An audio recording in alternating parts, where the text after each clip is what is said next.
Buenas noches. Hoy se registró la cuarta agresión en los últimos 6 días contra elementos de las Fuerzas Armadas. 4 en 6 días. El miércoles, elementos de la Guardia Nacional fueron agredidos con piedras después de hacer un cateo en una casa, esto en el municipio de José Azuete, en Veracruz. Los pobladores los acusaron de robarse juguetes, tequila, cerveza que habían comprado para una fiesta. Esa fue la primera agresión. La segunda ocurrió también el miércoles, fue en Palacio Nacional. Estudiantes de la Escuela Normal Jacinto Canec de Chiapas querían instalarse en plantón afuera de Palacio Nacional para protestar por el cierre de esa escuela normal.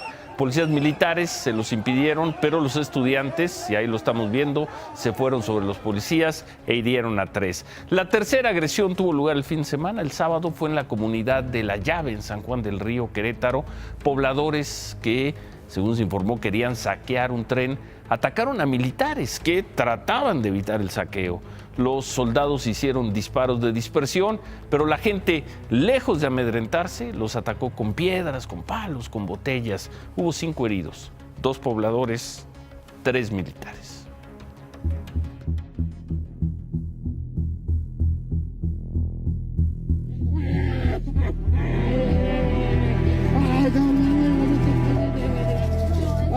Súbanlo para que lo vean también la pinche delegada también.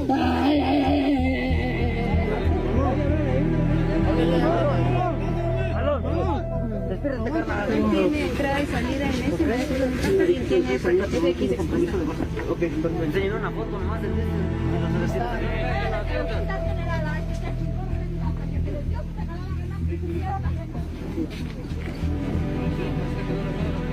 Por eso le disparaste a aquel. Entonces, ¿quién fue? Hasta falta, güey. ¿Cuántos carros nos dan? No sé, pues se le marqué. No, puta, no vas a saber. Son 4. También, o sea, ¿cuántos le faltan? Pues 2, ¿no? Pues 2. 2. Entonces, ¿quién fue el que disparó? No, pura madre, güey. Graben este puto. A este güey le faltan los pinches cargadores. ¿Cierto no, güey? Pues está así, A huevo. Así que lo graben, pero ya no golpeen. No. Ya no golpeen. Graba a este güey, mira. Este güey fue el que disparó. Aquí le hace falta su puto cargador. También el otro vato. ¿Y dónde está? ¿Y entonces a ver dónde está? No. Este puto fue el que disparó. No me toque, no me toque. Retírese. Ahorita que venga la autoridad. Le estamos pidiendo su Por nombre. eso, ahorita que venga la autoridad, señores. La serie del arma es la 37. El número de serie del arma está marcado con el 37.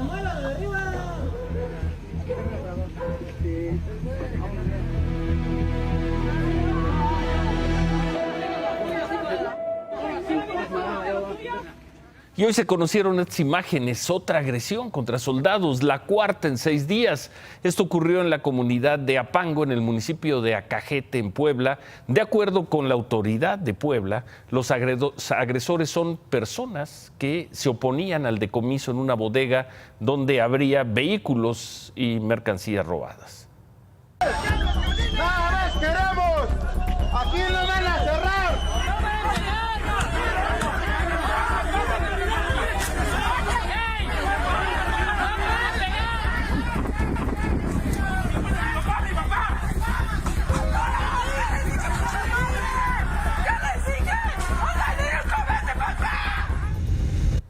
Esta noche la Secretaría de Seguridad de Puebla informó que los pobladores asusados por algunas personas que estarían ligadas con criminales fueron quienes agredieron a los soldados. Los pobladores, según esto, querían liberar la bodega. La Secretaría de Seguridad de Puebla dijo que fueron los pobladores quienes dispararon contra los soldados, quienes nunca respondieron al ataque para evitar dañar a los pobladores. Aunque en las imágenes se ve que quienes corren luego de los disparos son los lugareños.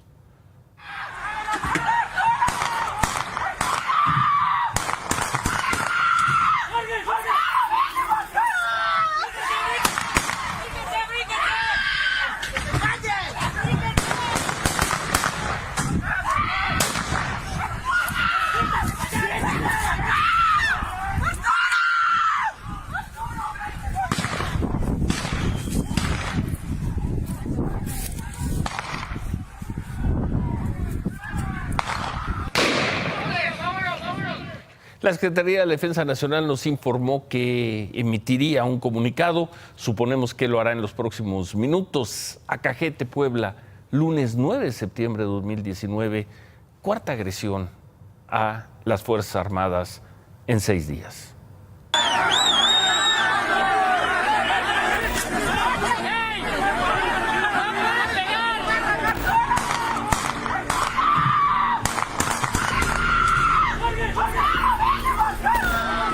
Un grupo de civiles se enfrentó esta tarde con soldados del ejército mexicano en la localidad de Apango, municipio de Acajete, Puebla. Según la Secretaría de Seguridad del Estado, el choque se dio cuando los pobladores intentaron recuperar una bodega que estaba asegurada por los militares desde ayer. ¡Nada más queremos! ¡Aquí lo van a cerrar!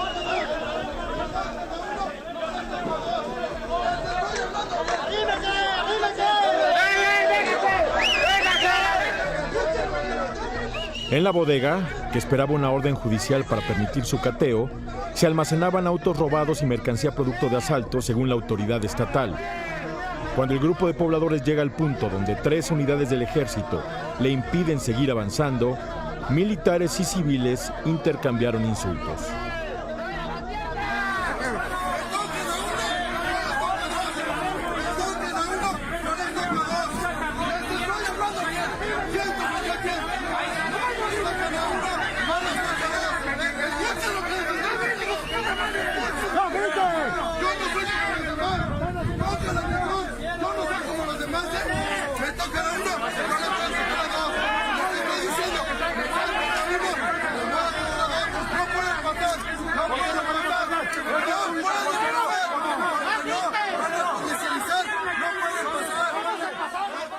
Pero los civiles no retrocedieron y de los insultos pasaron a los palazos. Los militares en la primera línea están desarmados. Los pobladores comienzan a aventar piedras y algunos soldados las regresan. El video registra el momento en que los pobladores se dispersan corriendo. Unos cuantos segundos después, se escuchan los primeros 7 disparos. Para entonces los pobladores prácticamente se han alejado del lugar en medio de gritos.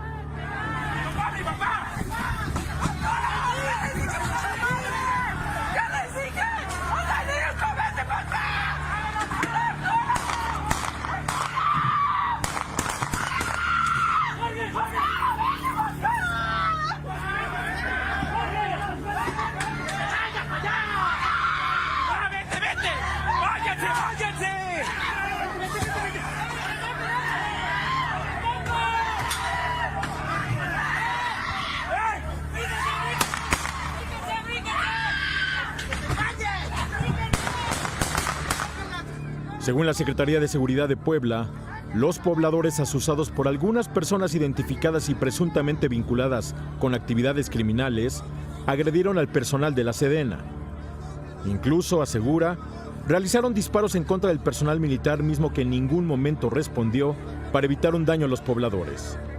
Actualmente la zona se encuentra bajo control de personal militar y policíaco.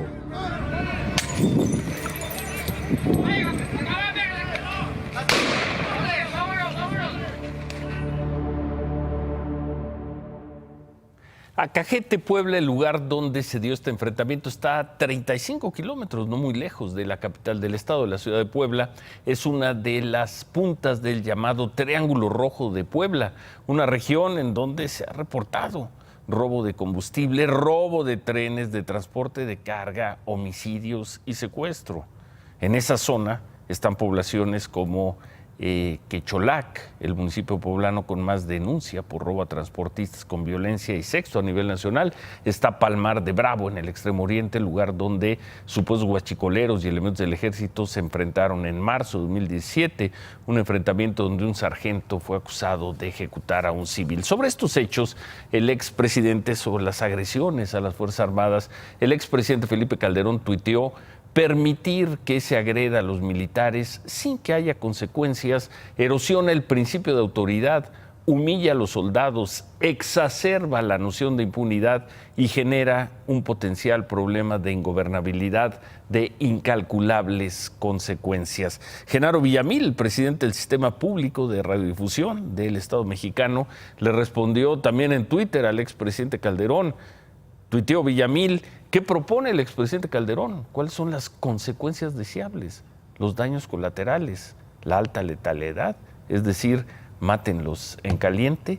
Bueno, pues lo cierto es que pasan las semanas y seguimos viendo agresiones a las Fuerzas Armadas y las cifras de incidencia delictiva no bajan. Son los hechos con los que tenemos más allá de esta discusión, de esta polémica y de esta indignación que se da en algunas personas cuando ven, sobre todo lo veíamos con los hechos afuera del Palacio Nacional la semana pasada, o lo que vimos también con estas imágenes que presentamos al inicio del programa, mucha indignación. Más allá de todo eso, las agresiones a las Fuerzas Armadas, sean soldados, sean elementos ahora de la Guardia Nacional, pues continúan y se reproducen a un ritmo que no estábamos acostumbrados a ver.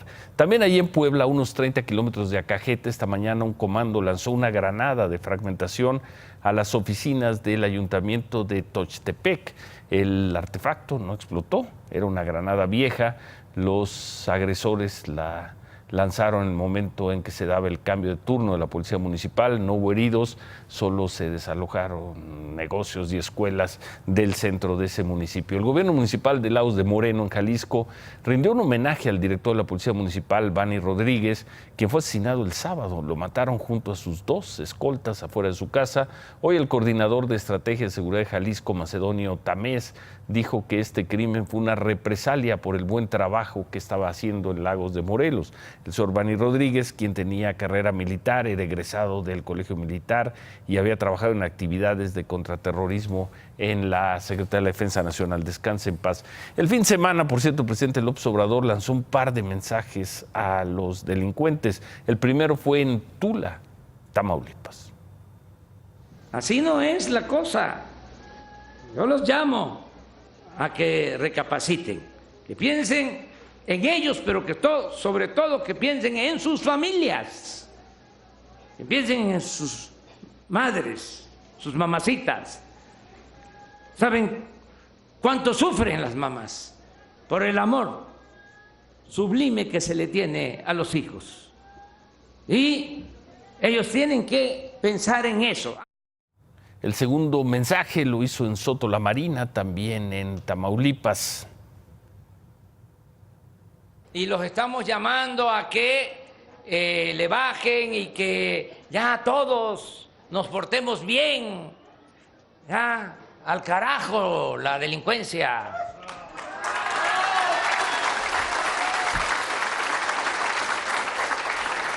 Fuchi.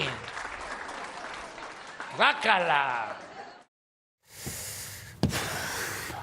Las imágenes de la violencia, los hechos delictivos que siguen dando, las palabras del presidente López Obrador.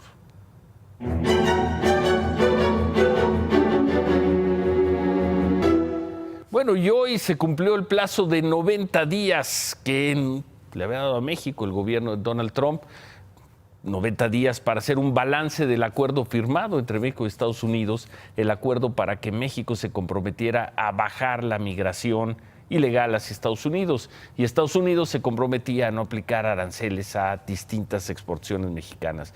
El canciller Marcelo Ebrard ya está en Washington. Mañana al mediodía va a revisar los resultados de este acuerdo con el vicepresidente, con Mike Pence, pero pues de entrada el gobierno de Estados Unidos confirmó que hubo una notable reducción en el número de migrantes ilegales que entraban a Estados Unidos, información que había adelantado desde el viernes Marcelo Ebrard. En agosto fueron detenidos, ahí están las cifras, ¿no?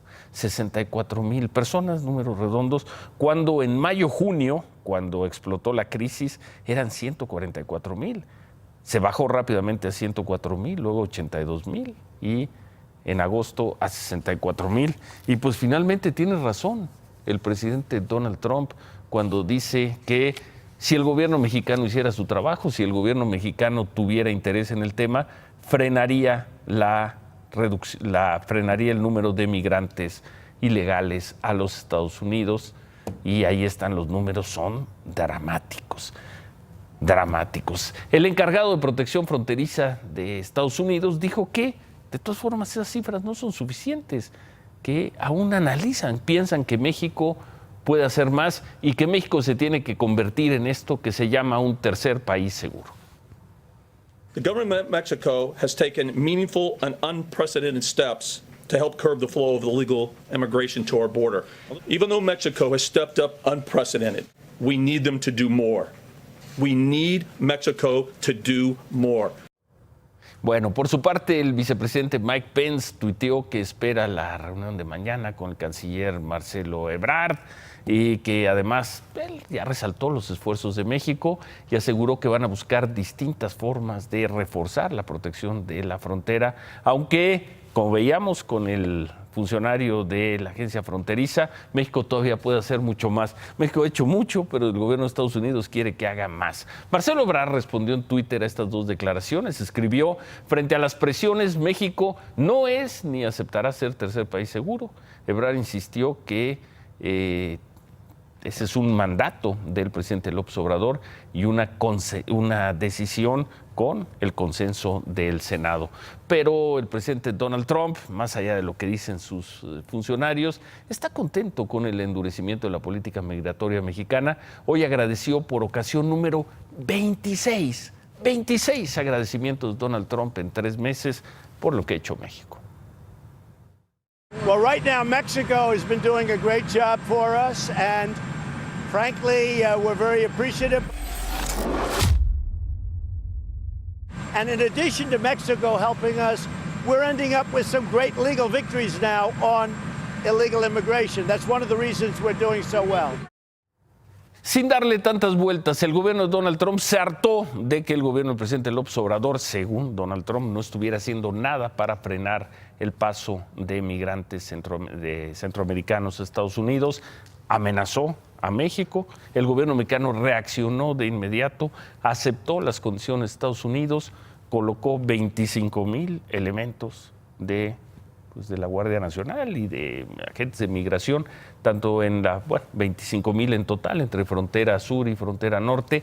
Detuvo notablemente el paso de migrantes por territorio mexicano, por lo mismo el cruce de esos migrantes a Estados Unidos, y el gobierno de Estados Unidos está muy contento, aunque pues fiel al estilo de negociación de Donald Trump, quiere más, quiere que el gobierno del presidente López Obrador haga más, o al menos dice que el gobierno del presidente López Obrador tiene que hacer más. La que no está muy de acuerdo con esta política migratoria de México es Michelle Bachelet, la alta comisionada de la ONU para los Derechos Humanos.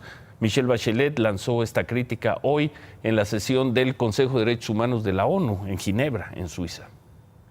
I'm concerned that policies currently being implemented in the U.S., Mexico, and some Central American countries are putting migrants at heightened risk of human rights violations and abuses. Policies and practices which aim to physically prevent migrants from reaching and entering the destination state, or which return them without due process guarantees, are, to put it simply, pushbacks. Un retroceso, palabras que se parecen, por cierto, mucho a las que ha expresado en distintas ocasiones el diputado de Morena, Porfirio Muñoz Ledo. En México, la subsecretaria de Derechos Humanos de la Cancillería, Marta Delgado, le respondió a la señora Bachelet, dijo que el problema es que hoy están migrando muchas familias y menores no acompañados y que México no pudo prepararse en solo unos meses para recibir el actual flujo de migrantes. Bueno, por cierto, el miércoles nació en Tapachula, en Chiapas, el hijo de 2 migrantes del Congo. Hoy el bebé está con sus padres afuera de la estación migratoria siglo XXI, donde más de 300 personas africanas exigen desde hace 3 semanas un documento para seguir su trayecto a Estados Unidos. Los padres dijeron que por lo pronto ya escogieron el nombre de su hijo.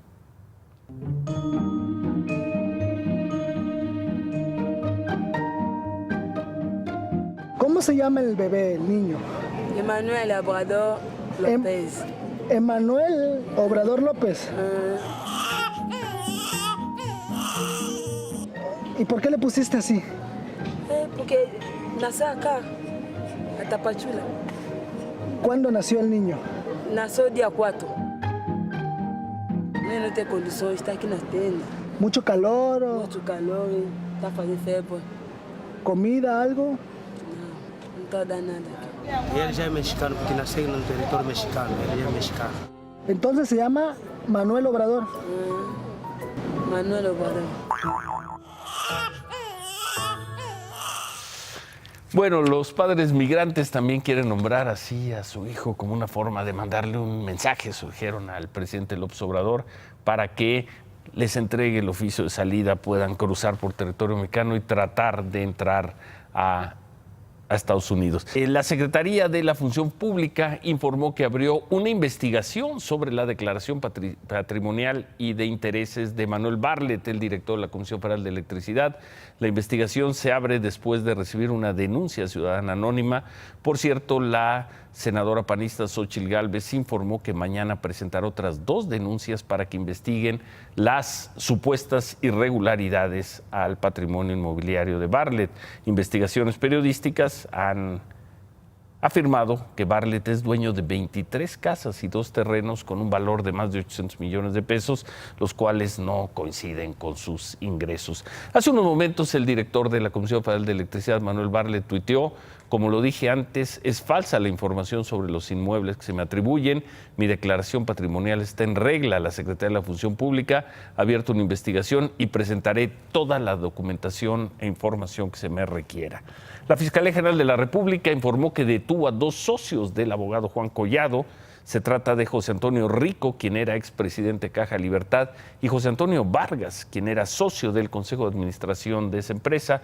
Los 2 fueron detenidos en Matehuala, en San Luis Potosí. Se les acusa de delincuencia organizada y operación con recursos de procedencia ilícita. Fueron detenidos por elementos de la Policía Federal Ministerial. Juan Collado fue detenido el 9 de julio, está en el reclusorio norte. ¿Qué más tenemos, Cristal?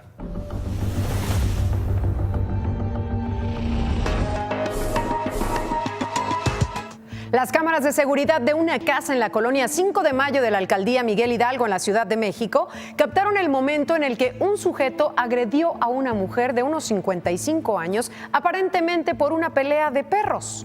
La señora Guadalupe tiene una luxación de hombro a raíz de esa caída. El agresor es vecino y fue identificado como Carlos Antonio Gómez Rebollo, alias The King. Y a pesar de esto, las autoridades no quisieron levantar la denuncia por lesiones, solamente por amenazas.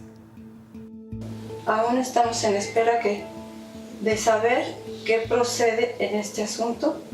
Cualquier acto o daño hacia mi persona o familiares, hago responsable a mi agresor.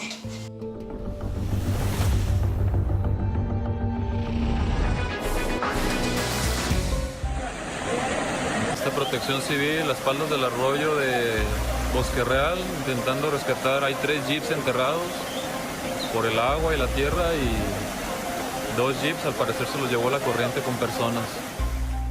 Con las lluvias registradas el fin de semana, de nueva cuenta, Tlajomulco, Jalisco, se inundó. El arroyo La Culebra se desbordó y 3 carros todoterreno que realizaban deportes extremos fueron arrastrados por la corriente. 2 mujeres murieron ahogadas. Horas después, un hombre y su hija fueron rescatados con vida en ese mismo lugar. Y hoy por la mañana reanudaron la búsqueda con perros y un helicóptero, encontrando otros 3 cuerpos. El ejército aplicó el plan de N13 en su fase de auxilio. Se reportan también pérdidas materiales en al menos 37 viviendas de la Ciénega y la Lagunita en la zona baja de San Agustín, mientras que en Estados Unidos el huracán Dorian dejó un saldo de 45 muertos a su paso por Bahamas la semana pasada, cifra que se espera aumente porque aún hay cientos de personas desaparecidas. El fin de semana Dorian llegó a Canadá provocando algunos daños, pero no de la magnitud de Estados Unidos.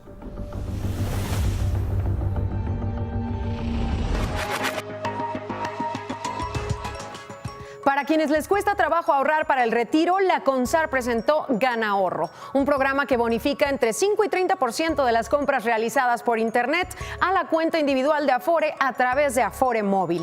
GanaAhorro está enfocado a todos los trabajadores, especialmente a los más jóvenes. Ya está en funciones y por ahora participan unas 20 marcas como Cinépolis, Microsoft, Telcel, AT&T y esperan que sean muchas más al cierre de este año.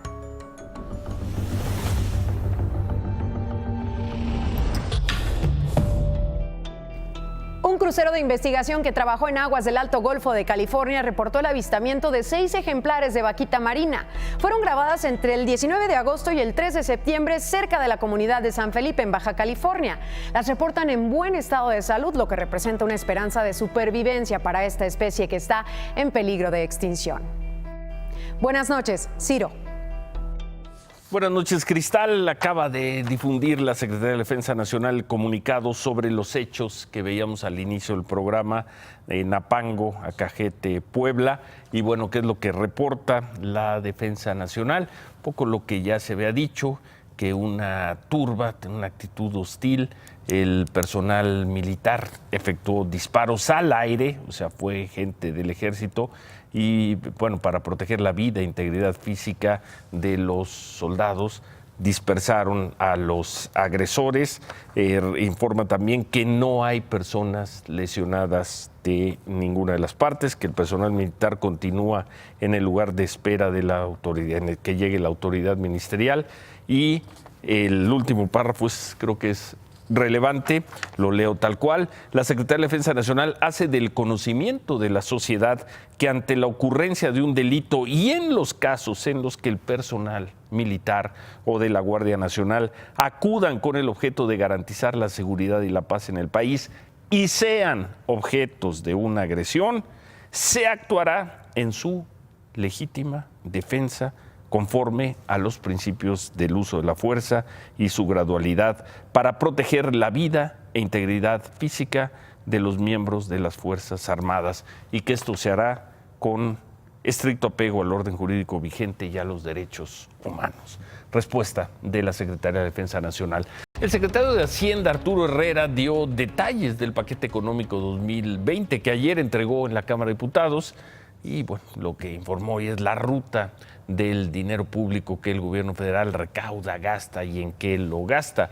El secretario Herrera explicó que este presupuesto está enfocado en dos tareas fundamentales: que haya más dinero para seguridad y más dinero para reactivar Pemex. El proyecto está basado en fortalecer la austeridad, mejorar la recaudación fiscal y combatir la evasión.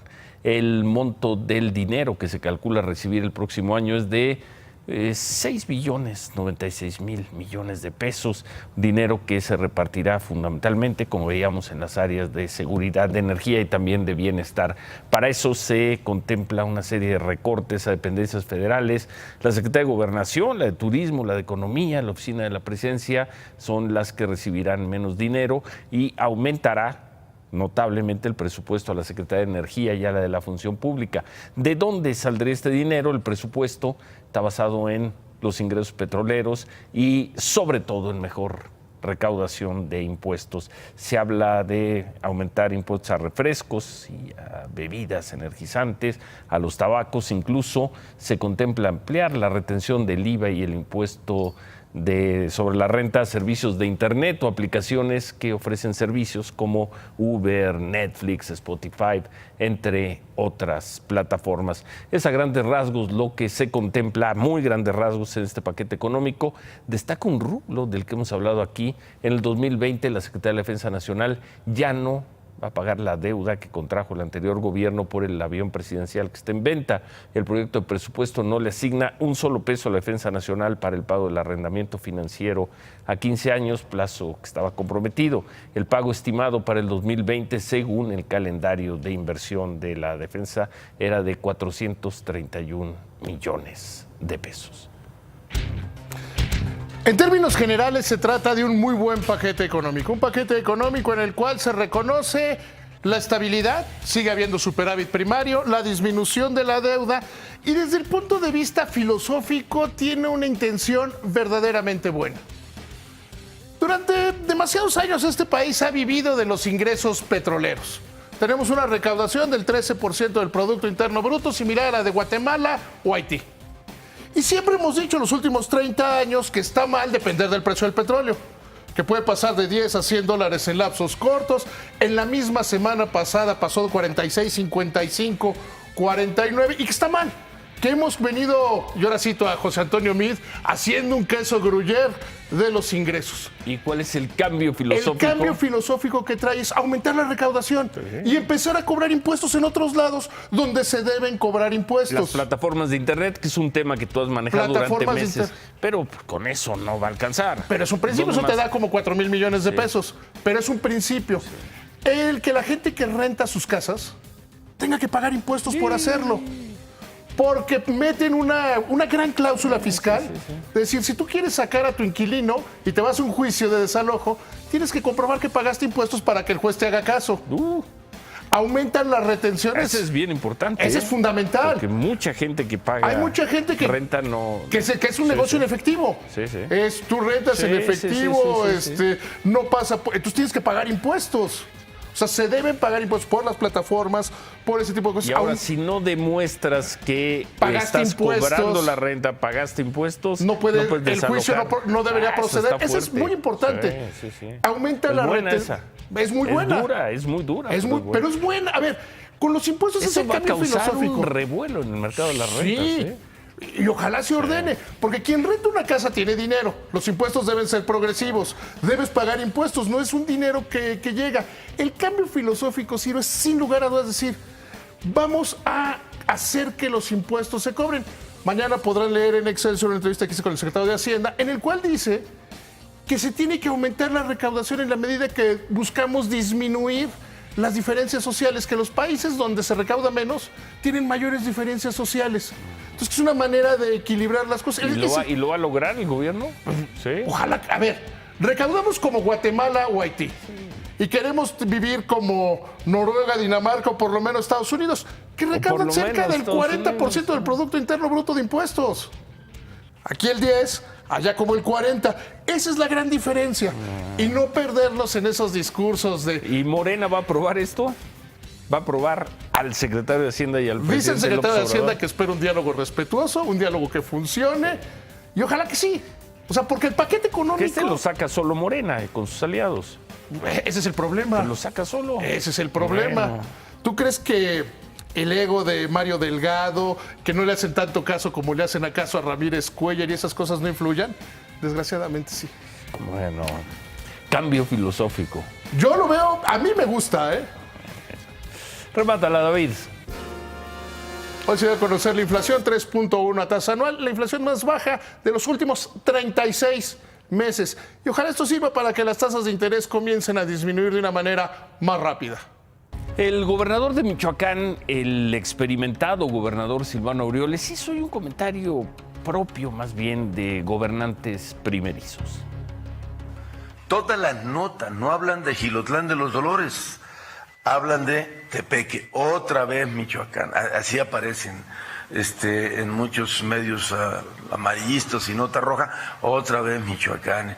Y entonces algunos protagónicos que quieren hacerse famosos, les gustó mucho ver que algunos se volvieron estrellas de los medios, que bueno, ya también tenemos la comandanta Merkel y el comandante Ciro Gómez Leiva, ¿no? Que se la pasan dándoles vuelo a las notas, que cualquier cosa que pasa, habla Hipólito Mora o habla el medio, órale, les abren todo. O sea, apología de actos que están fuera de la ley. Pero bueno, entonces todo pasó en otro lugar, pero no lo etiquetan a Michoacán.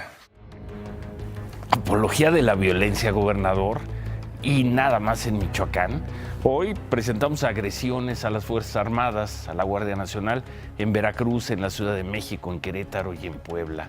Apología de la violencia después de ver lo que está ocurriendo, de los 100 asesinatos por día. En fin, por lo demás está bueno eso de comandante Gómez Leiva. Ojalá nunca más tengamos que transmitir una nota sobre hechos de violencia en el territorio de Michoacán. Imagen Noticias con Ciro Gómez Leiva, lunes a viernes 10:30 p.m. Participa en Imagen Televisión.